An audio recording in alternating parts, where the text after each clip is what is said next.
لا إله إلا الله، لا إله إلا الله، لا إله إلا الله. بسم الله الرحمن الرحيم. عن أسامة رضي الله تعالى عنه قال قال رسول الله صلى الله تعالى عليه وسلم: وكنت على باب النار فإذا عامة من دخلها النساء.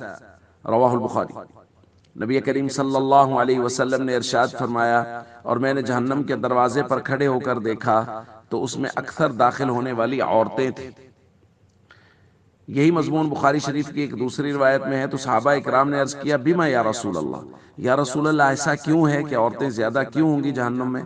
تو حضور علیہ الصلوۃ والسلام نے فرمایا: بکفرہن، اپنی ناشکری کی وجہ سے۔ قیل یکفرن باللہ، عرض کیا گیا یا رسول اللہ اللہ کی ناشکری؟ قال، حضور نے فرمایا: یکفرن العشیر و یکفرن الاحسان، شوہر کی ناشکری اور احسان فراموشی کی وجہ سے۔ پھر حضور علیہ الصلوۃ والسلام نے بیان فرمایا: لو احسنت الی احداہن الدہر کلہ، اگر تم کسی عورت کی طرف ساری زندگی احسان کرتے رہو، ثم رأت منک شیئا، پھر وہ تم سے کوئی ایک چیز ناپسندیدہ دیکھ لے یا کوئی ایک مطالبہ ان کا جو پورا نہ ہو سکے، تو وہ کہتی ہے: ما رأیت منک خیرا قط، میں نے تو ساری زندگی تم سے کوئی خیر دیکھی ہی نہیں، تم نے ساری زندگی مجھے کیا سکھ دیا ہے؟ تو نبی کریم صلی اللہ علیہ وسلم نے وجہ بھی بیان فرمائی کہ عورتیں جہنم میں زیادہ ہوں گی اپنے شوہروں کی ناشکری اور نافرمانی کی وجہ سے۔ تو دوستو، ایک بات تو یہ ہے، اور دوسری حضور علیہ الصلوۃ والسلام نے ایک دوسری روایت میں، وہ بھی بخاری شریف کی ہی روایت ہے، اس میں حضور نے فرمایا: تکثرن اللعن، عورتیں زیادہ جہنم میں ہوں گی چونکہ وہ لعن تان زیادہ کرتی ہیں، یعنی زبان کا غلط استعمال زیادہ کرتی ہیں۔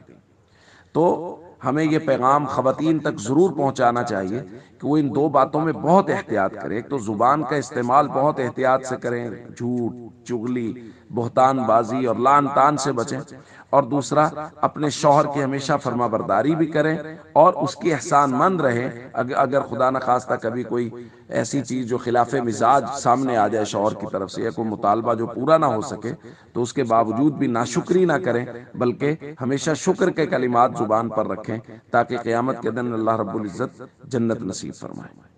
السلام علیکم ورحمۃ اللہ وبرکاتہ۔